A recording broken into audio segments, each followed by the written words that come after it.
Brothers, and we're broadcasting this week from the Car Talk Retreat in Kennebunkport, Maine. Right. Been a rainy summer. Yep. Hey, who's that tall, lanky guy with glasses pointing to his lips? Carl Sagan. He's got billions of lips. So what's going on, man? Man, have I got news for you. Not letters to read. Here's one. What edition of the National Enquirer did this come from? Exactly right. Did it? You see the headline? Look, husband and wife collide head-on while chatting by car phone. Poetic justice. Huh? It is indeed. Jack and Judy Tremont amazingly escaped serious injury. Well, we must go right to the 1-800-332-9287. Inquiring minds want to know about this. While they were talking to each other on car phones, Mrs. Tremont, 36, fractured 2 ribs, and her husband broke his wrist, but police said they're twin BMWs. Important, right?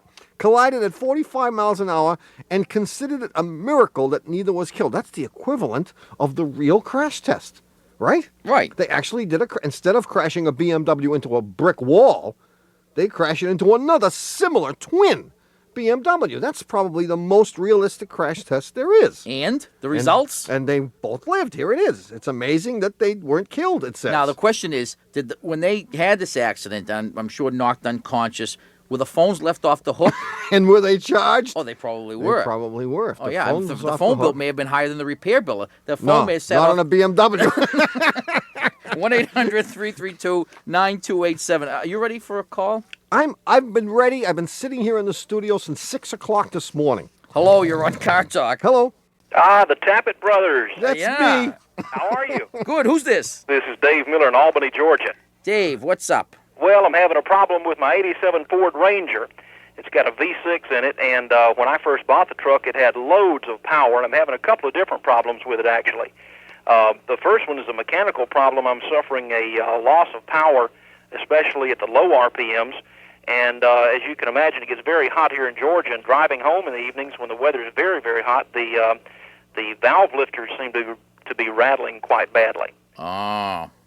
You want me to get into the electrical thing now or wait? This is part one of 2 parts? Right. All right, give us the electrical problem. I'm still trying to figure out. Okay. Occasionally, the gas gauge hand and the temperature gauge hand will go up by themselves for no reason at all. It'll, like if I'm driving down the road with half a tank of gas in there, the gas hand will move up to 3/4 of a tank, and the temperature gauge hand will move up to the hot range. And 5 or 10 minutes later, it'll go back like it's supposed to. It might do this 5 times in a day and then go a month without doing it. Let's go back to the engine problem. Yeah. Geez, Dave, we love to get calls from Georgia. I think the last 4 people that called us from Georgia, we struck out on them too. Really? Well, we're gonna solve all of these. We're homing in on this. Down here in Georgia, we're getting a taste of a good thing. How many miles on this thing? 71,000. 71,000. Okay. Now, you say your most of your performance problem is at low speed. Mm-hmm. And I'm going to suggest perhaps that you have a clogged or a dirty fuel filter. Been fixed. Fuel injectors have been cleaned. How long you been a wise guy, Dave? Got new plugs, new plug wires, air filter. I just bit my tongue in time. I was just going to suggest new plugs, new plug wires. Well, did that too, huh? Never one to be thrown for a loss here. I'm going to suggest that perhaps, but the power loss is only at the low end, huh? Well, that's where it seems to be worse. Now, when it gets up to around 3,500 RPM or so, as you're winding out the gears, it seems to have the power it used to have, but up to that, it's sluggish. Yeah, but you don't need much power at that higher speed, so it would be less noticeable. But you can take the thing and drive it at 60 miles an hour all day long. You can climb hills with it, and it's satisfactory. Right. And it idles perfectly smoothly? Yeah. Mm-hmm. Yeah. The noise you hear at 65 miles an hour, by the way, is pinging. Yeah. And what they perhaps did in an effort to fix this thing is they jacked up the timing beyond the specification. And that's why you hear the pinging. That's good. The valves are okay.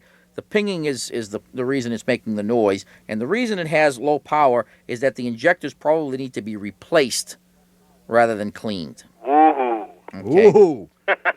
Because the injector spray pattern is probably poor, and you most notice fuel deficiency when you're under extreme load, and you're under extreme load when you're trying to move the vehicle from a dead stop. Right. Okay, and that's when you notice it the most. As far as the other problem goes, Oh, there's another problem? Oh, yeah, the gauges. Yeah, the gauges. Somehow you're getting a voltage surge, and there may be a regulator that controls the voltage to the gauges, and that may be faulty. Okay. Or you may have a fault with the main voltage regulator, which is coming off the alternator, which is rectifying and rather adjusting that voltage. So you may want someone to do a complete electrical system checkout on this thing to make sure it isn't overcharging. Right, the charging system. Okay. And if that doesn't work, then go to the hardware store and get one of those signs. For sale by owner. No radio. See you, Dave. Okay, thank you. All right, bye-bye. 1-800-332-9287. Hello, you're on Car Talk. Hi, this Hi. is Flo from Sumner, Washington. Hi, Flo. What's up? Well, I've got an 82 Mazda RX-7, and of course it makes a noise. Why would I call you, right? That's right. I have an interesting noise. Yeah. When you start off from a stop, or you're just going slowly and accelerating, all of a sudden there's a little clink. Oh, You all right? oh my What's God. the Heimlich maneuver? Quick, help! Get someone in here. You know, Are your jockey shorts too tight? I don't even wear them. no, he wasn't talking to you. Oh, I wasn't. I was talking to my brother. I knew you wore boxers, Flo, actually. I was oohing and oohing because I knew the answer before you asked the question. I didn't get it. I was too busy going ooh ooh, and I didn't get an opportunity Gee. to. Right. I just had an ESP experience. Really? I thought you were psychotic in that sense. No. No. No. I said to myself, she has an 82 RX-7. She needs a universal joint. Really? It's just as you That said. sounds big and expensive. You know why? Because this is the only thing that ever breaks on RX-7s. Yeah, right. It's small and it's relatively inexpensive, I believe. Although I'm not sure that you don't maybe have to replace the entire drive shaft, which is about $25,000. But if you're lucky, that's what you need. The noise you hear is the universal joint binding up, and that's why it'll make that clink, and it'll make it when you first initiate movement. And if you listen really carefully, if you go at low speeds on a very quiet street, where you are in an area where the sound can bounce off of an adjacent wall or a building Or a garbage truck. or parked cars, you might hear a ee, ee, ee, ee, ee. You ever hear that one? No, sometimes we heard sort of a double clink a little bit. Okay, Oh, well, that eventually could you're be. going to hear chirping, and then you're Then you're going going to get vibrating. right. You're going to get vibration at high speed. You'll be driving at my brother does 25, 30. 25, 30 miles an hour. And you'll begin to feel the whole car shaking. And that will tell you that you have a bad universal joint. But that's what it is. Have your mechanic take the drive shaft out and have him flex the joints, and he'll find out that that's what's wrong. All right. Don't let him check it in the car because he might conclude that it's okay. Yeah, well, my husband already told me, don't worry, and I'm thinking everything's going to suddenly fall out. And He doesn't drive this car, though, Don't does ever he? listen to your husband. Well, I Husbands don't know diddly, especially about cars. My wife never listens to me About anything. about anything, especially about cars. I mean, I've been telling her for years, don't worry about that car. You know what happened to me, of course? Her car, she kept saying, I need another car. She was driving a 76 Volvo. She kept saying, I need another car. I kept saying, the car is perfect. Leave the car alone. Just drive it. One day, as luck would have it, or fate, I had to borrow the car.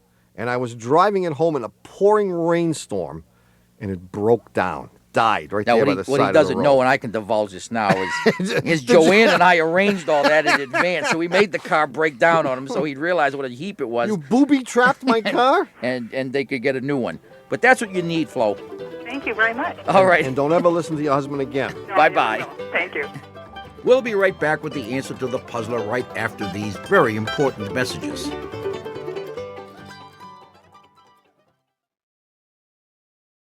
We normally give the answer to last week's puzzler right about now. Remember the puzzler from last week? I can't seem to dredge it up out of the Well, that's bowels because of this brain. there is nothing to dredge because there was no puzzler last week. The puzzler is on vacation. Yeah. Did we get any mail from the puzzle? We did We've get- been we getting did- all kinds of mail from the puzzle. We did get one cute little postcard there. You lost it. I had entrusted it to you, and you did what? No, it's in this little folder. Well, here. never mind. Here it is. Here it is. Look at this.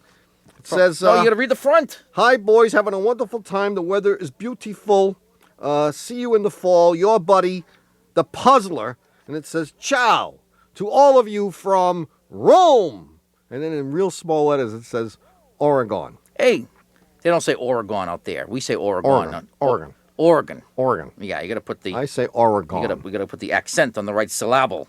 Oregon. Oregon. Oregon. Got it? Okay. 1-800-332-9287. Hello, you're on Car Talk. Hello, my name is Kit. I'm calling from Toledo, Ohio. Hi, Kit. What's up? Well, we have a 1988 Jeep Cherokee with the 4-liter 6, and for the past, I'd say 7 months, it's been sort of skipping. Just once in a while, you'll be driving under partial throttle, and the engine will lose power for an eighth of a second, and then it will go on. And we've taken it to the dealer, and the dealer in our area is very bad about these things, and he hasn't been able. Bad about what things? Cars? Yeah, about cars. Yeah. Maybe they're good at other things, Well, that's what I hope. Sure. We Yeah, all boats. compensate. Boats. They're good on boats. They're good on buying boats. Yeah. Airline tickets to Hawaii. They're good at that, too. Okay. So I'm so- sorry. We Sorry to interrupt. digress. What happened? The dealer said nothing was wrong with the car, and it isn't really serious. It just misses once in a while. They did acknowledge that it does miss. They couldn't get it to do it. No, they're very difficult about these things. Yeah, okay. We took a differential to them, and the differential is making a terrible noise, and there's nothing wrong with it. And we talked them into taking it apart, and there weren't any bearings left. Oh, they don't even want to do the work. They just Yeah. keep telling you there's nothing to do. Yeah, exactly. Oh, maybe they're lazy. This is an interesting twist. This is. I mean, usually they're trying to convince people that there is something wrong so they have work to do. Yeah, well, see, I think they've got plenty of work to do. So That's what I'm worried about. They're doing the easy stuff. Yeah. They're doing the oil changes and the windshield wiper blade replacements. those Okay. are not always easy, you know. No, they keep me busy. Okay, so they're convincing you that there's nothing wrong because they don't want to have to think about it. If you don't think too good, then don't think too much. Yeah. So now okay. the miss is still there. Right, and so now I've come home from school, and this is my parents' car. Yeah. And I've decided to look into this, and I pulled all the plugs, and they look good. I'm suspecting it's probably something in the ignition system. Good. I mean, I can't see it being fuel injectors because it doesn't do it all the time. Right. If it's a momentary skip, injectors. Almost always a measure of electrical things. Uh-huh. If I were going to suggest anything, there would be two things that I would suggest, and I bet you one of them will fix it. New plugs, which has probably been done at some point in the recent past, but you never know. Right. And a set of spark plug wires. That's what I was wondering. How would you check a spark plug wire? Well, you're not. You don't have the means by which to check it. So Well, the you way you know check what it he's is got means just to spend. He doesn't. He's going to spend $42 and buy a new set. Yeah. So buy a new set of wires for $40 and buy good wires. In fact, go right to the dealer and get them. Put new plugs in. Uh-huh. And we recommend, at least for people that are doing this for the first time, that they just rip everything right off. Just Right. rip all the wires off, take all the Yeah. plugs out. And Don't then, mark anything. Don't commit anything to memory. Just pull them all right out. And then when you're done, pull the head off. Right, then start taking the engine apart. Right. Right. And if you can figure out how to get all this stuff back together within 45 minutes, we'll give you a job. But that's going to fix it. If that doesn't fix it, all you've invested is a set of plugs and a set of wires. And then Which you you can, probably needed anyway. And then you can take it to someone that has an oscilloscope that they can hook up to this, and they'll tell you what's wrong with it. Okay. Good luck. All right. I thank you, sir. All right. Good bye-bye. luck, Kit. Bye-bye. 1-800-332-9287. Hello, you're on Car Talk. Hi, how are you? Oh, we're Dandy. Who's this? Mary, Mary, where are you from, Mary? Brewster, New York. Brewster, New York. I have a feeling in a previous life I've been to Brewster, New York. Probably. Where- Everyone has. Where is that? It's near Danbury, Connecticut. Is there a federal penitentiary in that area? You're there, yeah? Yeah, all right. I think I was there once. Actually, Not spent a once, few for years quite there. a long time, as a matter of fact. What's up? Well, I have a 84 Jeep Wagoneer. It has 55,000 miles on it. It's an automatic, and it occasionally, when put in park, will start to roll in two-wheel drive. If it's in four-wheel drive and I put it in park, it never rolls. I've had it into the dealership, and they say they can't find anything wrong with it. I don't know. I'm a little skeptical about taking it to a transmission person before I know what I'm really dealing with. Wait, this is an automatic transmission? You put it in Yeah. park? It's automatic. I put it in park, and sometimes it will roll and sometimes it won't. But it only happens in two-wheel drive and not four-wheel drive. Well, how far will it roll? Well, it's very, very slow. In fact, my sister-in-law came down from Vermont the other day, and about 11 o'clock at night, she was bringing packages in, and she noticed my car was rolling ever so slightly, but sometimes it Maybe doesn't. your house is moving. No, but I mean, it's actually rolling so that if you didn't do something about it, it would Actually, go down the street. That's it, and I'm living, with fear of, did I leave my emergency brake on? What's the longest distance it has ever rolled? Probably about 8 feet. It probably would have been in my neighbor's window if my sister-in-law hadn't caught it, if it picked up momentum. Do you like this neighbor? Yeah. They're very nice. I'm trying to think. Extremely unusual. Unless... Well, do you wait a minute now. Here's what's happening. Do you set the parking brake when you park? The emergency brake? Yeah. I wasn't doing it before this started happening. You are now, though. Pardon? You are now, huh? Now I'm paranoid. I go into the grocery store and I go out and I think, did I leave the emergency brake on? And the dealership, they said they can't find anything wrong with it. I'm tempted to go to a transmission person and see, but then I'm thinking, well, they'll tell me, I need a new transmission or whatever. Well, you may not need a new transmission, but you may need something done with the parking pole. Oh, parking pole. Oh, the parking Peter. They're all, When you you put an automatic transmission in park, what happens is basically two gears engage, which lock the drive shaft, and in doing so, will allow the rear wheels, if it's a rear-wheel drive car, to turn, but one will turn forward and the other one will turn backwards, which makes it very difficult for the car, in fact, to roll. Uh-huh. Now, I take it your driveway is a steep hill?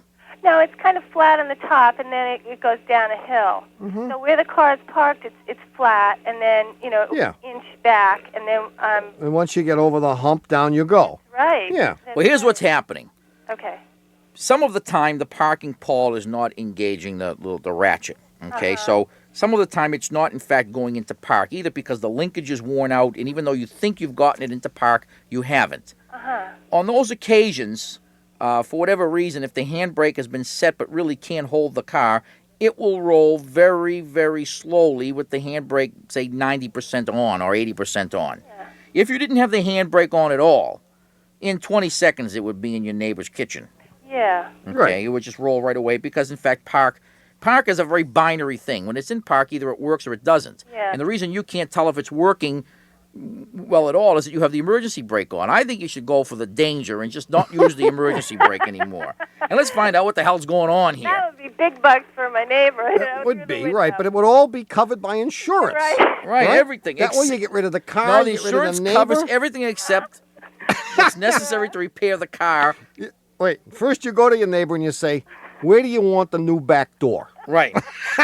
Which part of your house do you want remodeled? And then you aim this baby right at it. Yeah, really. Take this thing to the transmission shop, Mary, and Bring have it. them find out what's going on with it. Oh, okay. But you're right. You're right. Take it to a transmission shop. He's not going to charge you $500 like they always do. Yeah. I mean, they have a Oh standard no, this rate. is four-wheel drive. It's $850. Because this is not Double. a transmission problem per se. It may be internal, We but my hope. guess is it's external. Yeah. Okay, and that's not a big expense. Should well, not it be. isn't. No, I mean the alternative is to get a thing called a wheel chock, which is something you put under the wheels, like they do with planes on the aircraft carriers. Yeah. Yeah, you could consider they doing that And the alternative to that is the football helmets. for everybody.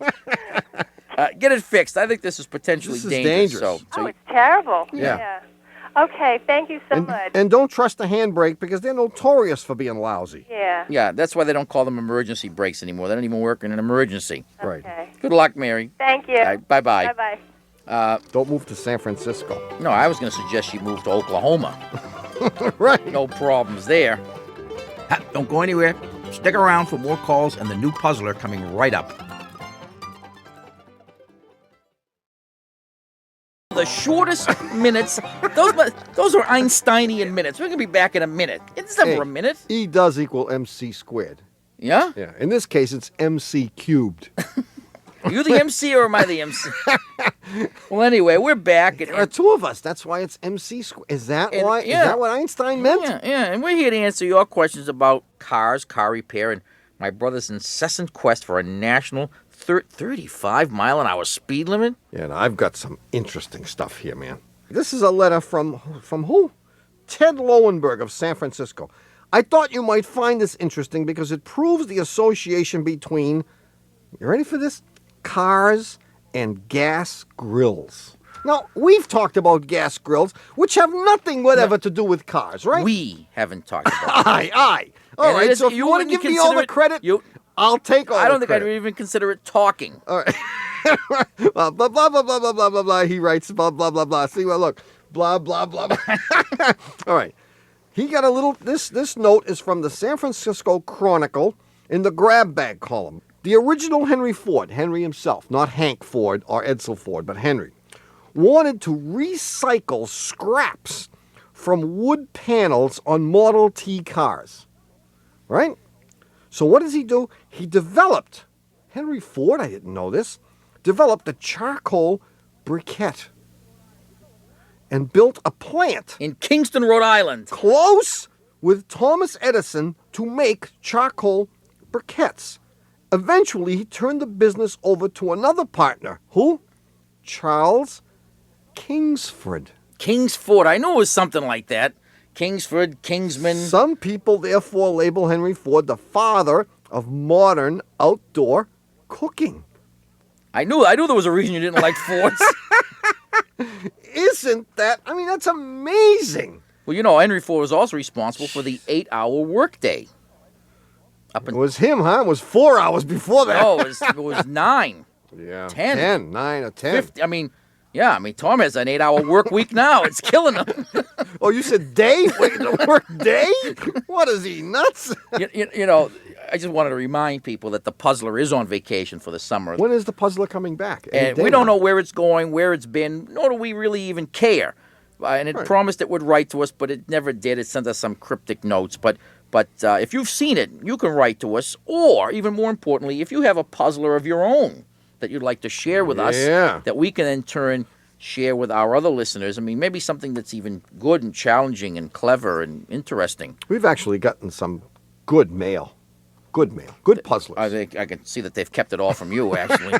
You can write to us at Puzzler Tower, Car Talk Plaza, WBUR, 630 Commonwealth Avenue, Boston, Mass. 02215. And we'd love to hear from you, no matter what you have to say, whether it's a tale of woe and intrigue, an answer to a puzzler that we may have. Suggestion for a new puzzler? Right. Or just an answer or a question. You don't even have to tell us which one it is. We'll figure it out. Commentary on how wonderful the show is? Man. Ain't gonna none of them. But if you have a question I thought about, I would throw it in as if a you have a possibility. question about your cars or your in-laws' cars or anything, or the Tappet Brothers Capital Depreciation Fund, which will probably get us into prison faster than anything else we do, you can call us at 1-800-332-9287. Or you can write to us. Make sure you enclose a $20 bill. Okay. Hello, you're on Car Talk. Hi, Hi. this is Donna from San Diego. Donna, we've been looking for you. What's Well, up? I'm glad you found me because I have a very serious problem. Yeah? I think, in fact, it might have an impact on my marriage. Ah, did you call the right people? Dr. and Mrs. Ruth here. Yes? Well, I hope so. The problem is that about a month ago, I decided that it was time to buy a new car. And I previously owned an 87 Toyota Camry wagon with an automatic transmission, great car for carpooling. I could be the gymnastics driver. Perfect car. But I decided that it was time to have an experience in driving, so I decided to buy a Mazda Miata. Ooh, wait a minute. The gymnastics business, do you have kids? Oh, yes, I have a 9-year-old daughter. 9-year-old daughter. Yes. Yeah. And And a so- husband. And a husband. Got it. All right, I got the picture now. Okay. Yeah. And what happened was I discussed this with my husband, and he said, sure, you should get a sports car. It's what you really want. And I went through the whole process of finding a buyer for my Camry and working out all the financial arrangements. I even negotiated with the dealership for my Miata, which was a pretty trying experience Yeah. for a woman. And then when I drove the car home, my husband decided that he should play a very important role in terms of who gets to drive the car and how it's operated. Yeah. Did he give you stories like this? The breaking in period is very important, Donna. And if you've never broken in a new engine, I better take care of this for you. I can't believe you said that. That's exactly what my husband said to me. Ashley, Yeah, I it's think classic. I think he called us on our private line about 2 months ago. Yeah, this is the classic ploy. Yeah. You know what? It's amazing. He told me that he read the manual from cover to cover Yeah, the and first it's- night, and he told me that he should be the one with the to run the car through up to the red stripe zone. That it needed that kind of a braking period. I love it. You know, I have a And you fell for this? one of my nearest and dearest friends, a guy named Don Chalk, did the very same thing. His wife decided it was time to live it up, and she went out and bought, AMC. in fact, a Mazda RX-7 convertible, fire engine, red. For the first 3 months of ownership, she didn't see the car. He had to do the breaking in. Plus, there might have been a little snow, so maybe if she wasn't as good at driving in snow as he, maybe he ought to drive it to work today, and she can take whatever the hell piece of junk they had, an old Chevy station wagon or something. They went through exactly the same. I mean, this must be a classic problem. Oh, you know, what is it with men? What is it with them? I don't know. I tried to tell him, I said, listen, you know, I think I can read the manual and figure out what needs to be done with this. Well, I think if you look closely at this situation, it probably has a lot to do with how many girls whistled at him while he was driving this car that first day. Well, That how may many- have had something to do with his decision to continue driving it. How many days beyond 40 is he? He's 45, Yeah. as a matter of fact. Yeah, well, they won't be whistling long. so, so you'll get the car back sooner or later. Right, when he finds out that even the Miata's not going to help him, he'll give you back the car. Right, is he going to the hair club for men yet? He may decide he needs more hair now. No, but you're absolutely right, Donna. I mean, men are such jerks when it comes to this. I mean, to think that an intelligent woman like you would fall for such a lame-brained story. You did, though, didn't you? Well, not exactly. You know, he really tried hard, though. He tried to convince me that he had to be the responsible, conservative one. Yeah. Now he has to drive his car for gymnastics, and I'm out driving around in this little sports car. Oh, so what is his car? Oh, he has an Isuzu Trooper. Oh, that's really exciting. Oh, see. So, Oh, What yeah. he's really worried about is that someone's going to scoop you, Donna. He's Ooh, going to they- see you. People are going to see you driving down the street with the top down in this car, and that's going to be it. He's afraid. This is a measure of his love for you. You ever noticed a tan Firebird following you around, have you?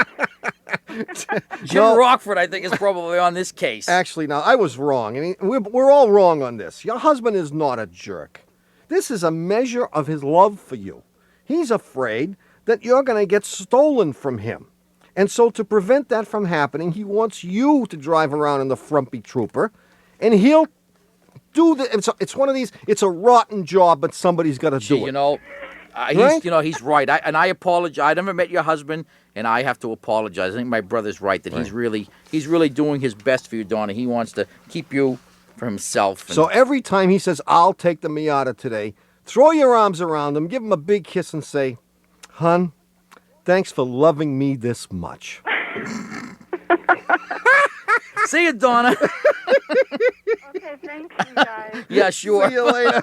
Bye-bye. Isn't it? I mean, oh, what a tangled web we weave, huh? Yeah, we sure do. I didn't Right. start out tangled, but it God. wound up that way. Well, you've suffered through another hour of NPR's Car Talk. It seemed like 2 hours today. I don't know why. But I think it seemed like 2 hours to you. People at the other end, it seemed like 6 hours to them. like a penance. Car Talk is produced by Doug Berman, and our assistant producer is Dawn Jennings. Ken Rogers is Dean of the Department of Automusicology and our engineer. Our technical advisory staff consists of John Lawler. Our public opinion pollster is Paul Murky of Murky Research. Our automotive medical researcher is Dr. Denton Fender. Our staff disciplinarian is Les Stern, and our staff grammarian is I thought it was Mo Stern. I am Shirley Wright. That's his cousin Mo. Our chief legal counsel was Hugh Lewis Dewey of the law firm of Dewey, Cheatham and Howe, known in the Orlando, Florida area as Louis